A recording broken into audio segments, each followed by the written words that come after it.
Monsieur Koussé, bonjour. Bonjour Cynthia. Comment vous allez? Oui, très bien. Ça fait un bon moment. Ça fait vraiment un bail. J'espère que les nouvelles sont bonnes. Oui, très bonne.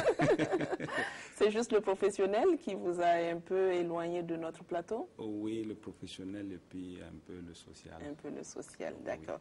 Mais en tout cas, ça nous fait plaisir de vous retrouver. Nous espérons que vous aussi, vous êtes très heureux de renouer Moi de même. avec RTB Matin. Oui, je vois qu'RTB Matin a grandi. Bah oui, vous voyez, hein, on suit beaucoup les conseils de nos chroniqueurs. Donc nous aussi, on évolue.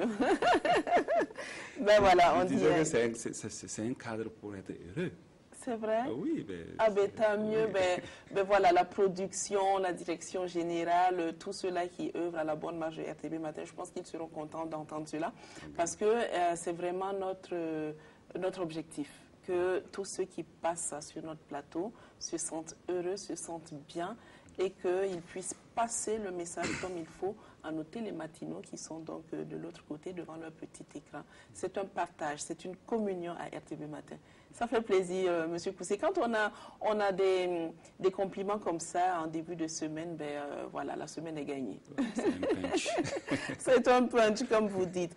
Alors, donc, vous avez plus ou moins planté le décor. On a parlé d'être heureux, on va parler de bonheur. On a tendance à penser souvent que le bonheur, il est inaccessible. Le bonheur, c'est pour d'autres personnes et pas pour nous. Alors vous, aujourd'hui, vous allez, c'est un cliché, visiblement. Oui. Aujourd'hui, vous allez détruire ce cliché. Vous allez nous dire que le bonheur, il est possible pour tout le monde. Mais déjà, qu'est-ce qu'on entend? Qu'est-ce qu'il faut mettre dans bonheur? Okay. Cynthia, il faut dire que le concept bonheur, en fait, pendant longtemps, on ne pouvait pas le définir. Parce que pendant longtemps, la difficulté, c'est qu'on a voulu standardiser le bonheur. Donc ça a posé un problème parce qu'il y a une variable derrière le bonheur qu'on a beaucoup ignorée, c'est la variable individuelle. Donc, en fait, aujourd'hui, que ce soit les psychologues, que ce soit les sociologues ou les anthropologues, on s'entend pour dire que le bonheur, en fait, c'est un état de bien-être. Un état de bien-être qui va se traduire sur certains plans, c'est-à-dire au niveau social, d'abord au niveau individuel, psychologique, au niveau social, au niveau spirituel, au niveau affectif, au niveau, j'allais dire, familial, parce que le familial, c'est un social plus petit. Voilà, donc au niveau professionnel. Donc ça veut dire que le bonheur, on peut être heureux dans certains aspects de sa vie et ne pas être dans l'autre. Donc à ce moment, le bonheur, il n'est pas complet. Il est partiel. Il est partiel. Donc, et l'individu va peut-être travailler ou pas dans le sens de pouvoir compléter ces différentes dimensions-là. Donc, pour résumer, c'est vraiment un état complet de bien-être intérieur qui est ressenti d'abord par celui qui dit je suis heureux ou je ne suis pas heureux, je suis dans le bonheur ou pas. Donc, ça veut dire que il a une composante individuelle qui est très très importante qu'il ne faut pas ignorer. Peut-être que on va le développer plus tard, on va en parler. Parce que cet aspect, quand on le met de côté, comme l'a dit le coach tout à l'heure, en fait, on aura tendance à vouloir se calquer sur les autres. Voilà. Pourtant, mon bonheur n'est pas le bonheur de l'autre. Nous pouvons être dans le même milieu, dans la même société, dans la même famille même, mais ce qui me rend heureux n'est pas forcément ce qui rend heureux les autres. Même dans un couple, vous vous rendez compte que parfois, ce qui rend heureux l'un ne rend pas forcément heureux l'autre. Les passions, les hobbies, ou ce qui en tout cas donne de la joie, ce qui est vraiment, comme on dit, enjolivant pour l'autre n'est pas pour donc c'est de trouver, en fait chacun doit trouver son point d'ancrage au niveau du bonheur. Et puis maintenant, peut-être si vous êtes deux ou vous êtes en famille, on va essayer maintenant de voir comment on va trouver, j'allais dire, le point commun ou l'espace où vraiment tout le monde va se retrouver, mais chacun aura peut-être sa petite parcelle aussi. D'accord. Voilà. Alors, M. Koussé, vous avez parlé de plusieurs volets. Nous avons donc le côté social, le côté familial qui résulte donc du social à une plus petite dimension. Nous avons le côté affectif, le côté professionnel, ainsi de suite. Oui. Est-ce qu'il arrive qu'on puisse remplir pleinement tous ces volets? C'est-à-dire qu'on soit pleinement et totalement dans le bonheur. Parce qu'on a dit remplir une de ces parties, c'est un bonheur partiel. Oui. Est-ce qu'on peut, tous ces différents volets, est-ce qu'on peut arriver réellement à les remplir et à en être satisfait pleinement? Oui, on peut en fait les remplir. C'est vrai que ça demande une certaine énergie, mais en fait ça demande une certaine observation. Ça veut dire qu'il faut d'abord mettre à plat ces différentes dimensions de sa vie.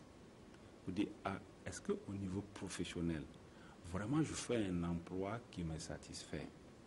Voilà une question, parce que beaucoup, par exemple, ils travaillent dans des emplois peut-être qui ne les plaisent pas. C'est juste que, bon, il y a un salaire. Donc, on revient un peu à ce que le coach disait, il y a une introspection, voilà. Une introspection à faire. Voilà. Donc, il y aura un travail à faire au niveau professionnel. Si c'est le poste qui ne me convient pas, est-ce que je ne peux pas chercher à changer de poste, etc. Ou si c'est là où je suis, par exemple, si c'est à Ouagadougou et que moi j'aimerais peut-être être à Bobo ou je ne sais pas, à Koudougou. Donc, ça, c'est des choses qu'on doit voir pour changer parce que ça va compléter, par exemple, le côté professionnel. Ça peut être l'emploi lui-même. C'est-à-dire que je veux changer totalement d'emploi. Donc, ça peut être que je ne suis pas satisfait par rapport à mon salaire. Donc, on peut travailler dans ce sens. Au niveau familial, par exemple, aussi, il faut le mettre à plat. Parce que ça veut dire qu'il existe généralement des éléments juste à rectifier. Il peut dire, par exemple, je prends la famille, peut-être qu'au niveau des enfants, il y a des problèmes de scolarité. C'est ça qui fait que c'est la tension dans la famille. Donc, où il y a un enfant qui fugue, où il y a un enfant qui est caractériel, etc. Donc, lorsque on rectifie ces éléments, on met à plat, on se rend compte que non, il manque juste ces éléments à corriger pour compléter le bonheur côté, par exemple, familial. Le côté social, c'est le relationnel. C'est en fait aller vers les gens, participer socialement. Donc, c'est lorsque vous prenez votre vie et que vous mettez à plat, vous dites, ben, socialement, où j'en suis? Est-ce qu'il y a des choses à améliorer ou pas? Sur le plan familial, sur le plan professionnel et aussi même sur le plan personnel. Parce que comme j'ai dit, il y a la variable personnelle que les gens ignorent beaucoup. Et lorsque vous faites ce tri ou vous faites cette mise à plat-là, vous vous rendez compte que bon, il y a des choses que je peux changer. Et c'est en ce moment que vous pouvez décider d'entreprendre, de changer. Je prends un exemple, vous avez parlé du sport tantôt, c'est le même problème. Il y en a qui ne sont pas, ils n'ont pas une image, ils ne sont pas satisfaits de leur image de soi. Ils n'aiment pas leur corps. Parce qu'ils disent, bon, j'aimerais peut-être maigrir, j'aimerais peut-être changer ça. Pourtant, dans la mesure du possible, on peut changer. Par exemple, pour perdre du poids, on sait que c'est possible de perdre du poids. Il y a des actions à entreprendre pour perdre du poids. Pour être, je ne sais pas, séduisant, pour être présentable, pour être, je ne sais pas. Donc, aujourd'hui, il y a quand même la possibilité d'agir sur ces aspects-là. Mais lorsque vous voulez ça et que vous n'êtes pas satisfait de vous-même, vous ne faites pas d'action pour aller dans ce sens, ça pose problème. Tout à fait. Voilà. Mais il y a un élément qui est important dans ça, c'est le fait que, je ne sais pas, Cynthia, si, je ne sais pas, tu avais peut-être, je ne sais pas, 1,75 m et qu'il se trouve que tu aurais aimé avoir 1,50 m, bon, ça devient un peu compliqué. C'est vrai. Voilà, il y a des choses qu'on ne pourra pas changer. Il faut rester dans la limite du possible. Exact. Et c'est réalisable. Là, exact. Et un aspect du bonheur, c'est de s'accepter tel qu'on est. Une personne qui s'accepte telle qu'elle est, c'est une personne qui est heureuse. Parce que les autres vont t'accepter tel que tu es. Et donc, ça fait que c'est extrêmement important, la variable individuelle. D'accord. Mais et donc, s'accepter tel qu'on est, donc ça veut dire, ça suppose un travail sur soi-même. Oui. Et ce travail, est-ce qu'on peut le faire seul? Est-ce qu'il faut forcément s'attribuer des services d'un psychologue? Comment ça se fait concrètement? Parce que beaucoup disent le bonheur, quand on demande de façon concrète comme ça, mais c'est quoi le bonheur? Beaucoup n'arrivent pas à y répondre. Et il y a aussi cette dimension, vous me direz ce que vous en pensez, l'homme qui est un éternel insatisfait. Alors, la petite histoire, vous devez la connaître. C'est une histoire qui est beaucoup passée sur les réseaux sociaux. Ce monsieur qui, quand il était enfant, il était précisé, ah, je ne suis pas heureux, je suis pressé de finir mes études, de travailler, je serai certainement plus heureux parce que je serai indépendant et tout. Une fois qu'il a commencé à travailler, il s'est rendu compte que non, c'était pas ça. Il dit non, en fait, il faut que je me marie. Si j'ai une compagne, je serai heureux. Et il a la compagne, il dit, ah non, ça manque encore. Il a des enfants. Après, il dit non, non, non, j'ai trop travaillé, il faut que je prenne ma retraite. Quand j'aurai ma retraite, je vais jouir de mon travail et tout. Et même à la retraite, il n'était toujours pas heureux. Donc finalement, on se dit, mais c'est quoi le bonheur? Et en conclusion, on dit, mais le bonheur, c'est ce que tu vis tous les jours. Mais on ne le sait pas. Est-ce qu'il faut avoir un psychologue qui nous amène petit à petit à voir plus clair dans laquelle démarche il faut avoir? Comment fait-on pour être heureux? Oui. En fait, je pense qu'il faut que le public, les gens sachent que le bonheur, ce n'est pas une destination, c'est un voyage. Je vais être clair, ça veut dire que c'est tout le plaisir qu'on prend sur la route. Ce n'est pas là où on va arriver. Asseyez-vous bien parce que M. Koussé va nous donner l'adresse de la compagnie qui, oui, ça veut dire que, fait le voyage. Voilà, si je quitte Awara et puis je vais aller à Bobo, c'est vrai, la destination, il y a une importance, il y a une raison qui fait que je vais à Bobo. Mais pourquoi les gens vont choisir la compagnie X, Y ou Z? Parce que je veux que le trajet soit agréable. Donc, moi, je vais aller vers une compagnie où je sais que, bon, voilà, c'est une compagnie qui est professionnelle, etc. Il y a un certain confort. Donc, je vais voyager avec cette compagnie-là. Sinon, j'allais dire, mais n'importe quel moyen, faire l'affaire parce que l'essentiel que je sois à Bobo. Le bonheur, c'est la même chose. Le bonheur, c'est un voyage, ce n'est pas une destination. Comme vous l'avez dit, les gens croient qu'en fait, le bonheur, c'est comme un moment où on arrive, c'est l'extase, on dit oui, c'est comme, je ne sais pas, on débouche dans le paradis, on dit voilà, aujourd'hui on est heureux. Non. Le bonheur, c'est les petits moments de la vie.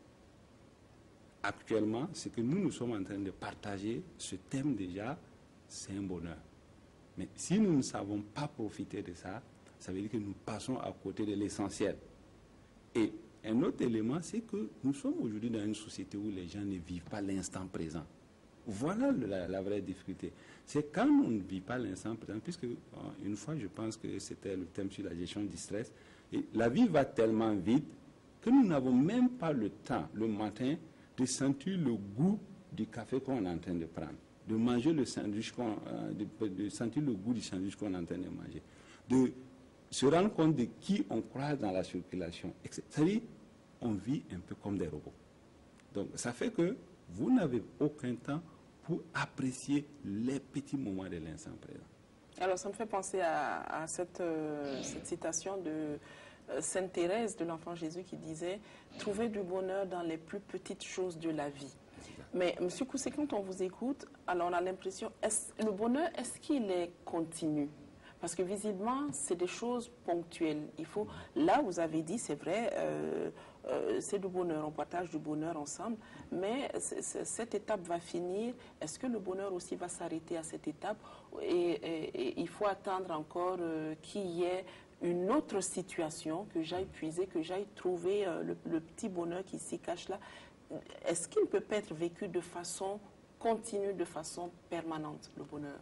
Il peut être vécu de façon permanente. C'est, en fait, si vous prenez les enfants comme exemple, voyez les enfants, généralement, un petit quelque chose les rend heureux. Ils n'ont pas besoin de grand. La présence de maman, ça suffit. Je ne sais pas, un petit jouet, ça suffit. C'est-à-dire, les enfants, ils se contentent. C'est les êtres les plus heureux. C'est pour dire, c'est une période de l'innocence. C'est la même chose. En fait, celui qui est heureux, c'est celui qui ne se plaint pas. C'est celui qui, en fait, il se rend compte que dans tous les instants de la vie, il y a du bonheur. Là où vous, pour quitter, je ne sais pas, le domicile pour venir à la RTB ici, vous trouvez que, c'est le matin, il faut se lever. Vous trouvez que non, quelqu'un de heureux, mais c'est calme le matin, il n'y a pas beaucoup de circulation, l'air est frais, on profite vraiment de la fraîcheur de Ouagadougou. Mais on en revient toujours à ce moteur, trouver toujours un moteur dans ce qu'on fait. Le moteur, comme vous avez posé la question en fait de savoir, est-ce que quelqu'un peut se faire accompagner? Oui.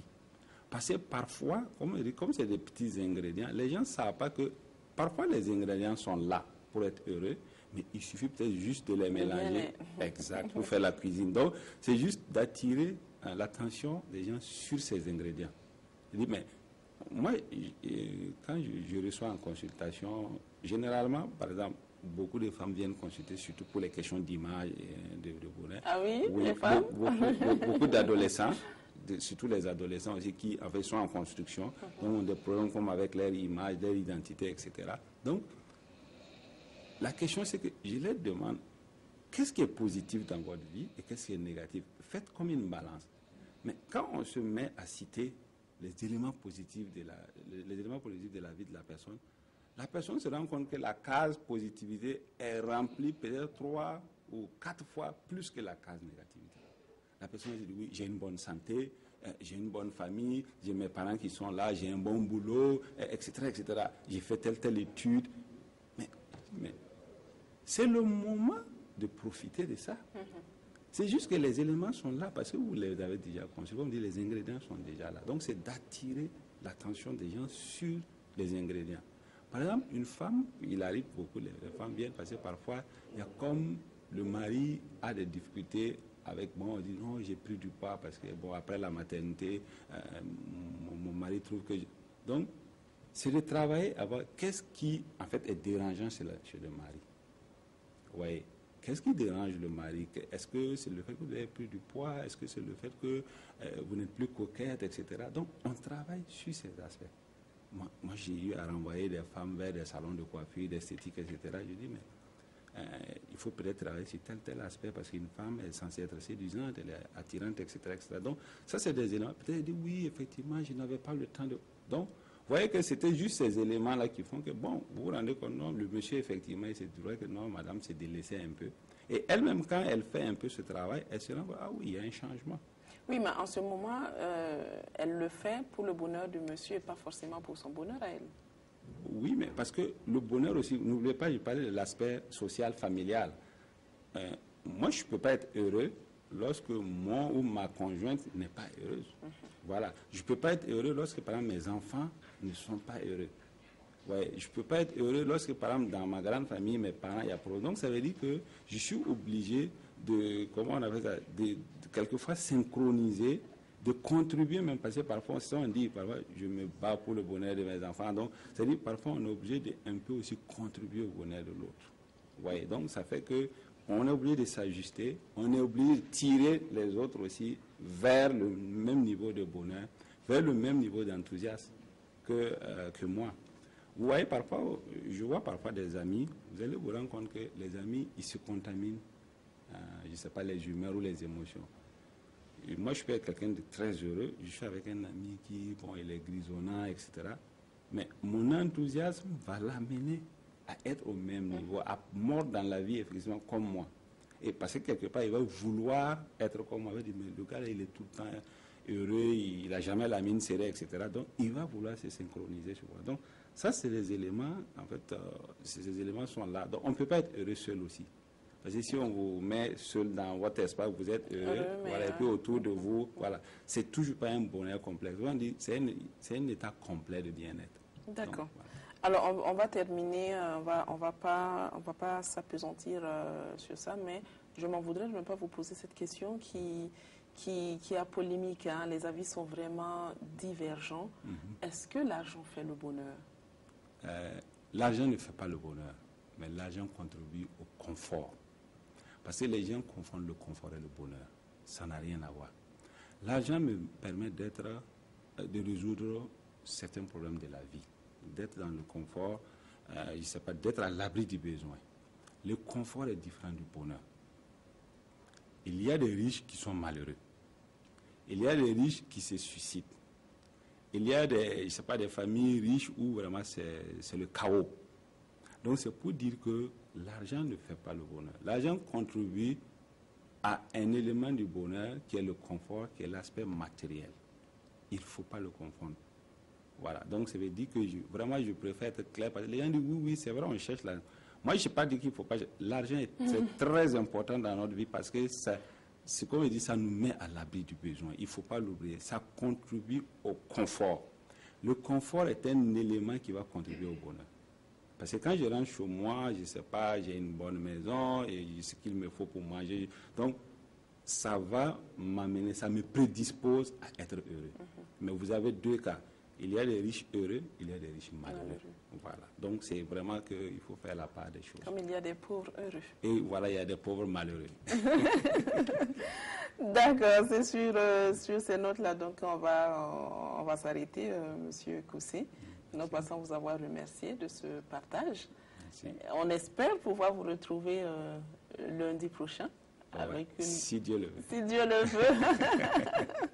Avec une nouvelle thématique. Et puis, pour tous ceux qui viennent de nous prendre en marche, on vient juste de terminer avec M. Koussé l'entretien apporté sur vivre dans le bonheur, c'est possible.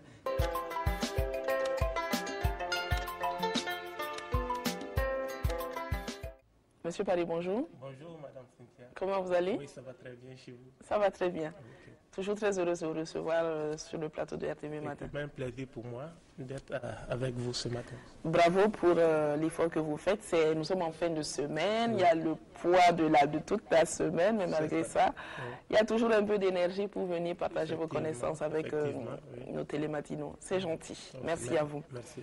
Alors, vous êtes conseiller de jeunesse d'éducation permanente. Vous êtes également le directeur exécutif du Centre d'expertise en entrepreneuriat. Avec vous ce matin, nous allons parler de l'entretien, mais pas n'importe lequel, l'entretien pour le financement du plan d'affaires. Donc, qu'est-ce qu'il faut? Il faut savoir, il y a plusieurs étapes. Avant, il y a une préparation. Pendant l'entretien, il y a également une préparation. Et après, nous, on veut tout savoir parce que, en général, c'est ça qui pose le plus de soucis. Les idées ne manquent pas, on a des idées, mais comment arriver à se faire réellement accompagner? La grosse question. OK. Merci bien, Madame Cynthia. Et pour commencer, soit pour entrer dans le vif du sujet, il faut préciser que en fait, l'entretien, c'est un échange entre le jeune ou bien le futur promoteur et le partenaire en vue en fait, de le convaincre pour qu'il puisse financer son plan d'affaires. Comme vous l'avez dit, les semaines précédentes, nous avons parlé du contenu du plan d'affaires, ce qui suppose que le monsieur qui veut aller en fait convaincre le partenaire doit quand même monter un très bon plan d'affaires. Il doit s'approprier en fait du contenu de son plan d'affaires avant d'aller maintenant échanger avec le partenaire, soit le bailleur de fonds, qui souhaiterait l'accompagner pour la réalisation de son plan d'affaires. Donc l'entretien, ce sont des échanges. Mais échanger autour de quoi? Et c'est ce que nous allons voir. D'accord. Voilà. Mais avant d'en arriver à cela, cela suppose donc que pour l'échange, l'entretien, c'est vraiment le promoteur lui-même qui doit aller défendre le projet. Je ne peux pas déléguer quelqu'un, quand bien même la personne aurait suivi toute la stratégie, toute l'élaboration du plan d'affaires. C'est mieux que ce soit le promoteur lui-même, c'est ça? C'est l'idéal, comme vous l'avez dit. L'idéal, en fait, c'est le promoteur. Parce que c'est le promoteur qui a envoyé toutes les données, toutes les informations pour qu'on puisse monter le plan d'affaires. Donc, la personne la mieux habilitée à défendre, en fait, ce document, c'est le promoteur. Parce que c'est ce qu'il a mis, en fait, dans le document. Donc, il est mieux placé d'aller, en quelques minutes, défendre son projet. Et sur place, ils vont lui poser des questions. Il doit être également en mesure de donner les réponses à toutes les questions qui lui seront posées. Parce que c'est l'homme de la situation. Quelqu'un d'autre peut prendre le document, lire, aller s'asseoir, mais ils vont lui poser une petite question, la personne ne pourra pas s'en sortir. Parce que ce n'est pas lui, en fait, qui a monté, en fait, le projet. Donc, il serait un peu difficile pour une autre personne d'aller défendre un projet au nom, quand même, de l'initiateur du projet. D'accord. C'est un peu compliqué. D'accord. Donc là, c'est déjà le premier conseil qu'on vous donne. Ne déléguez pas. Allez-y vous-même. Maintenant, après, donc de quoi est-ce qu'on parle pendant l'entretien? Pendant l'entretien, il faut dire que d'abord, j'ai défini l'entretien. Maintenant, avant, qu'est-ce qu'il faut faire? Avant l'entretien, vous devez être en mesure de connaître votre partenaire. Celui vers qui je m'en vais pour échanger, c'est qui? C'est quel genre d'accompagnement cette personne nous donne? C'est quel genre de financement ce partenaire peut nous donner? Le partenaire est situé où? Quel est son taux d'intérêt? Quel est le montant maximum que ce partenaire peut donner? Puisque c'est en connaissant de cause que nous partons vers le partenaire. Et avant de partir vers le partenaire, après cette connaissance-là, vous devez en fait réunir un certain nombre d'informations qui se trouvent déjà dans votre projet de façon synthétique. Quelles sont les informations clés que je dois faire passer comme message? Vous deviez vous asseoir, faire un petit résumé. Je vais revenir sur les détails. On doit faire un résumé pour aller convaincre le partenaire. Et vous devez également vous mettre en tête, voilà, le taux d'intérêt peut-être du partenaire, c'est peut-être 15%. Mais moi, je veux prendre peut-être le prêt à un taux de combien? Maximum, c'est 10%, c'est 9%. Vous devez vous préparer à tous ces éléments. Également, le financement maximum du partenaire, c'est 2 millions. Peut-être moi, je veux peut-être 2 500 000. Qu'est-ce que je dois faire? Quelles sont les informations dont j'ai besoin pour vraiment aller convaincre ce monsieur-là? Et donc, comme information clé, en termes de résumé, parce que vous savez, souvent on ne donne pas assez de temps aux promoteurs pour défendre leur projet, c'est quelques minutes, on peut vous donner 5 minutes. Donc en 5 minutes rapidement, voilà les informations clés que le partenaire veut entendre. D'abord, vous arrivez face à quelqu'un, on suppose que la personne n'a aucune connaissance de votre projet, hein, on suppose. Donc la première des choses, c'est une description de votre projet. Mon projet consiste en... Mon projet consiste à, pour que le monsieur puisse savoir effectivement que votre projet consiste à fabriquer des tabans et à les revendre, ainsi de suite. Alors, je vous coupe là. Est-ce que le potentiel accompagnant que l'on va voir, on a la possibilité de lui faire parvenir le plan d'affaires avant l'entretien, qu'il s'en imprègne, ou c'est en général pendant même l'entretien que l'on amène et puis là le document devant lui? Ok, très belle question. Et généralement, en fait, le document est transmis en avance. Okay. On transmet le document en avance, mais une fois le promoteur devant en fait le partenaire, on suppose que le monsieur n'a pas une grande idée. Donc vous deviez quand même résumer, vous dire que voilà, mon projet consiste en, pour qu'il puisse vraiment vous suivre. Et après, ce premier point, ça c'est toujours dans la phase avant, hein, le projet consiste en termes de résumé. Donc après ce point, vous devez faire ressortir en fait les chiffres d'affaires sur les 3 premières années, voire même les 5 premières années, en fonction en fait du canevas. Voilà, pour la première année, voilà mon chiffre d'affaires. Pour la deuxième année, voilà mon chiffre d'affaires. Pour la troisième année, voilà mon chiffre d'affaires. Et d'une année à une autre, voilà, mon chiffre d'affaires va croître de tel pourcent, ça va augmenter de tel pourcent. Également, après ce point, les bénéfices réalisés. Pour la première année, je vais faire un bénéfice de 2 millions ou bien 3 millions. C'est un exemple. Deuxième année, voilà, le bénéfice va monter à 2 500 000 ou bien 3 millions. Troisième année, le bénéfice va monter à 4 millions. Là, c'est important. Également, comme point clé, on peut parler du potentiel de l'entreprise à générer des emplois. Voilà, au titre de la première année, je vais créer en fait 3 emplois. Deuxième année, 5 emplois. Troisième année, 7 ou bien 8 emplois. En fait, ce sont des éléments clés sur lesquels en fait le promoteur ou même le futur promoteur vraiment doit se préparer. Également, comme je l'ai dit, les questions du taux d'intérêt et autres, vous vous préparez. Également, vous vous asseyez, il faut lire et relire en fait ce que vous avez écrit sur papier. Parce qu'on n'aura pas suffisamment de temps, hein, auprès du partenaire pour donner certains détails qui ne sont pas très importants. Et comme dernier point, dans cette préparation, la stratégie de vente. Comment vous comptez vraiment vendre vos produits? Ça, c'est un élément clé que, en tout cas, le promoteur, soit le futur promoteur, doit noter. Voilà, de façon synthétique. Voilà, donc c'était la phase avant. Donc, quand vous dites pour la dernière phase, comment vendre ces produits, c'est quoi? C'est essentiellement le canal de distribution. Ça consiste à quoi? Bon, là-bas, il faut dire d'abord, il y a le canal de distribution. Mais également, il y a la clientèle. Tous ces éléments, tous ces processus a été décrit dans le plan d'affaires. Ça a été décrit dans le plan d'affaires. Donc, il y a les canaux de distribution. Je vais vendre en gros, en demi-gros, en détail. Ça se passe comment? Je vais vendre à tel client. Ce sont des femmes, ce sont des fonctionnaires, ce sont des commerçants. Cible aussi. La cible également. Voilà, il faut une segmentation de la cible. Donc, ce sont les éléments qui ont déjà été pris en compte dans le plan d'affaires. Voilà. Donc, mais vous devez en fait résumer les éléments clés avant maintenant d'aller pour l'entretien. D'accord, très bien. Donc ça, c'est les éléments, vous nous donnez donc des éléments avant. On se prépare, donc c'est de bien maîtriser son projet. Effectivement, si on est porteur de projet, qu'on l'a nourri, on en est le promoteur, il n'y a pas de secret, on le maîtrise.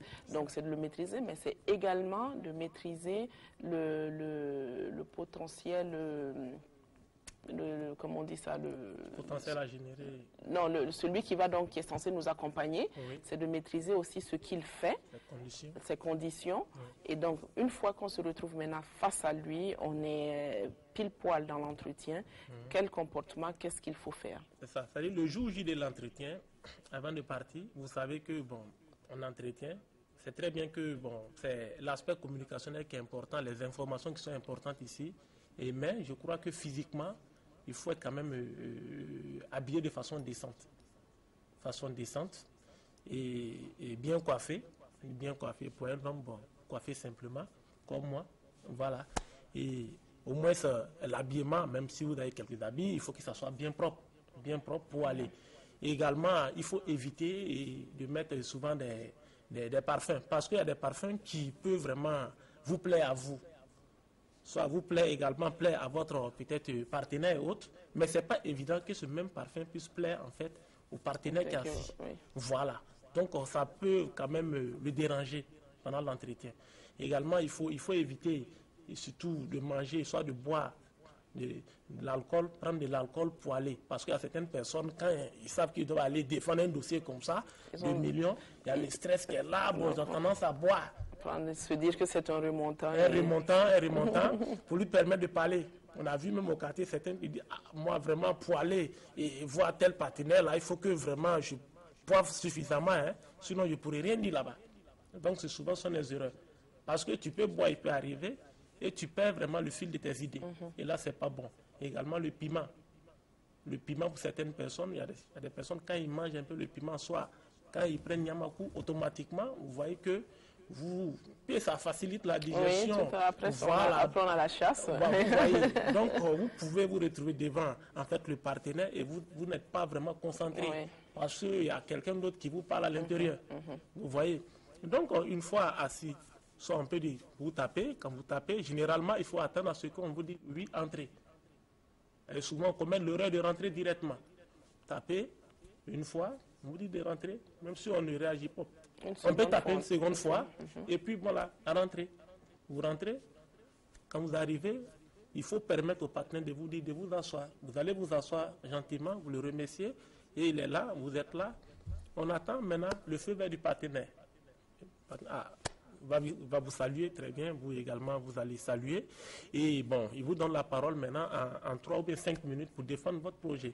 Donc, les différents points que je viens de décrire précédemment au niveau de l'entretien, oui. Voilà, vous devez quand même en quelques minutes les faire ressortir. La description de votre projet. Le projet consiste en quoi? Vous devez en fait relever ça. Et les chiffres d'affaires, la première année, deuxième année, troisième année, les bénéfices, vous devez quand même relever ces points également. Le potentiel à générer des emplois, voilà, vous devez relever ces différents points phares-là. S'il y a d'autres conditionnalités que le partenaire voudrait entendre, parce que d'un partenaire à un autre, il y a certaines conditions, nouvelles conditions qu'on peut ajouter. Vous voyez. Donc vous donnez toutes ces informations de façon précise et synthétique, et maintenant vous attendez. Voilà. Parce que vous n'aurez pas le temps pour feuilleter votre document. Non. Oui, tout à fait. Voilà, il faut avoir ça de tête. Voilà. Non, on suppose que vous maîtrisez votre élément. Vous êtes l'homme de la situation, défendez votre projet, donc on vous écoute. Et après, en fait, votre intervention, on vous pose des questions. Vous posez des questions.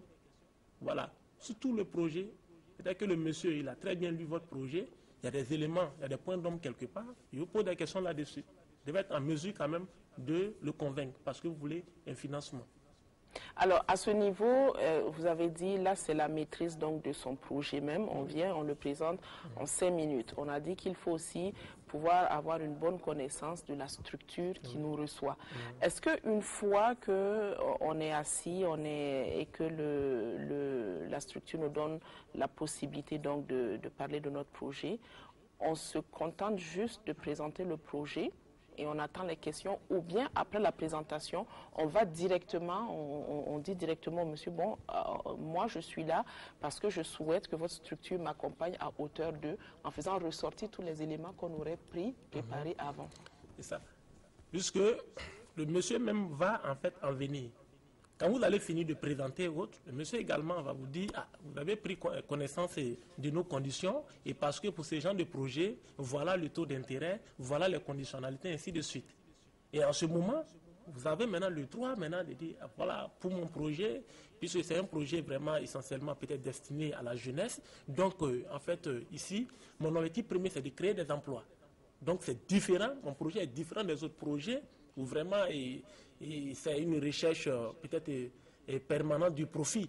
Moi, je veux créer des emplois, je ne veux pas gagner assez. Donc, pour ça, je voudrais que, au lieu de 13% comme taux d'intérêt, je vais négocier pour qu'il ait un taux d'intérêt de 10%. Et il faut trouver quand même des arguments pour que le monsieur puisse accepter vos propositions.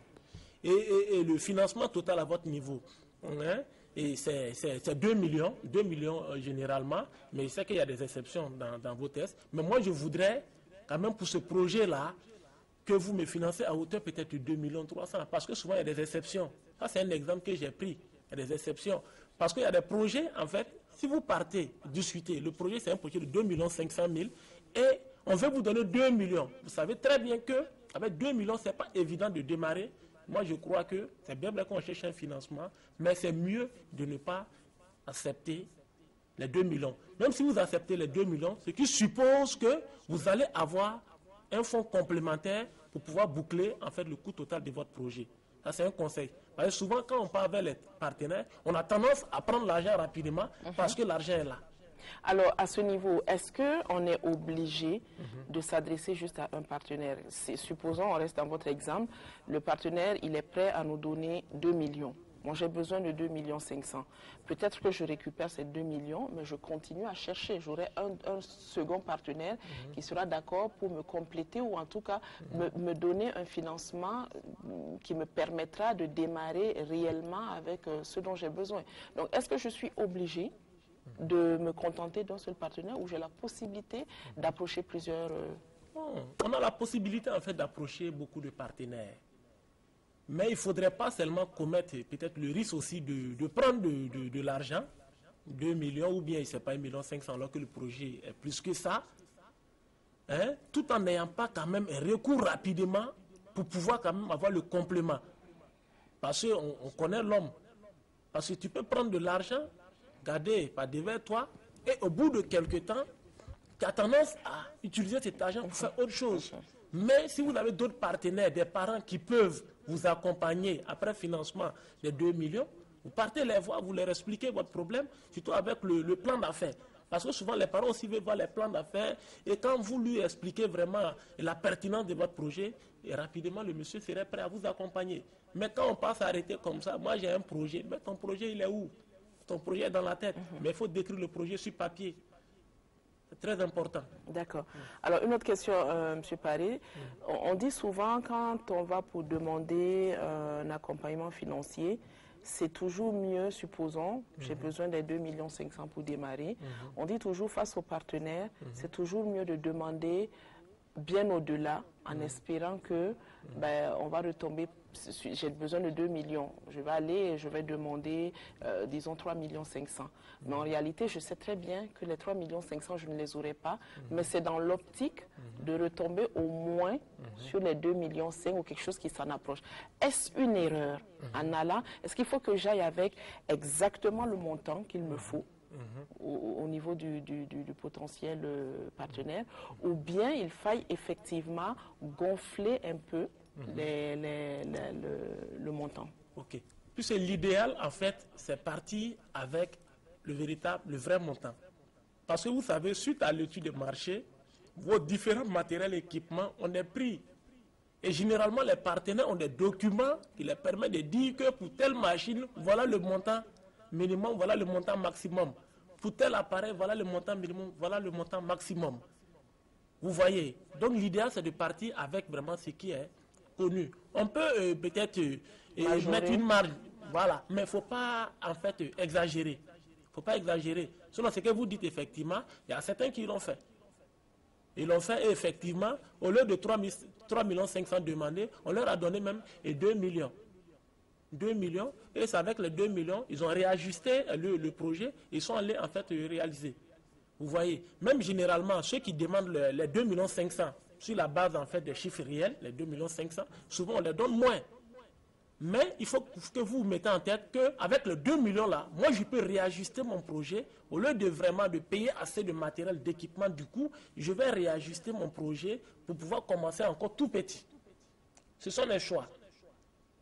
Voilà. Seulement, si on vous donne l'information et qu'on vous donne le financement après, rapidement, il faut voir les techniciens, soit vous vous asseyez pour réajuster votre projet avant, en fait, de l'installer, avant de le lancer.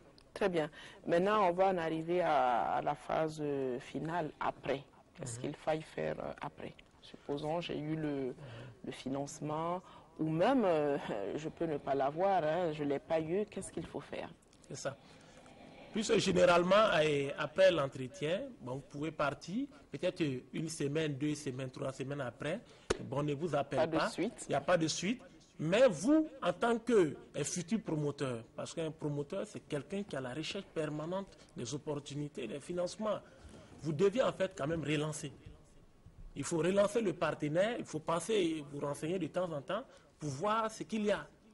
Ça, c'est très important. Mais souvent, nous, après l'entretien, bon, on est assis à la maison durant 1 mois, 2 mois, 3 mois, on est assis, tout en comptant sur le même partenaire. Donc, si durant 1 mois, 2 mois, 3 mois que vous avez relancé et que jusqu'à présent le partenaire ne réagit pas, moi je crois que rapidement on peut toucher quelqu'un d'autre.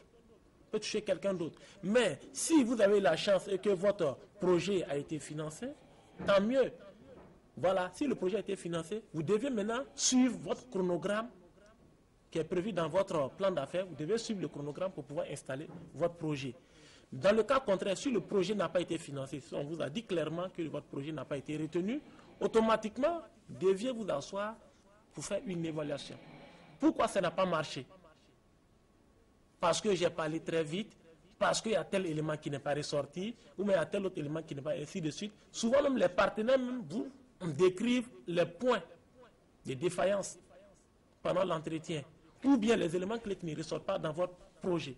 Mais est-ce qu'au cas où le partenaire ne l'aurait pas décrit, est-ce que j'ai la possibilité de me rapprocher d'eux et de leur dire qu'est-ce qui a failli? Où est-ce que j'ai failli? Pourquoi est-ce que vous n'avez pas décidé de m'accompagner? Est-ce possible ça? C'est possible. C'est possible. Cela dépend des partenaires, cela dépend de leurs ouvertures. On peut les approcher et puis demander pour que les prochaines fois on puisse s'améliorer. Voilà. Parce qu'une chose est vraiment d'échanger, l'autre chose vraiment est de faire le point. On fait le point et puis voilà, on recueille assez d'informations pour mieux faire les prochaines fois. Voilà, donc l'évaluation vraiment est très importante pour surtout quelqu'un qui n'aurait pas en fait reçu de financement. Une remise en cause. Qu'est-ce que j'ai fait? Je me suis mal habillé, je me suis mal coiffé.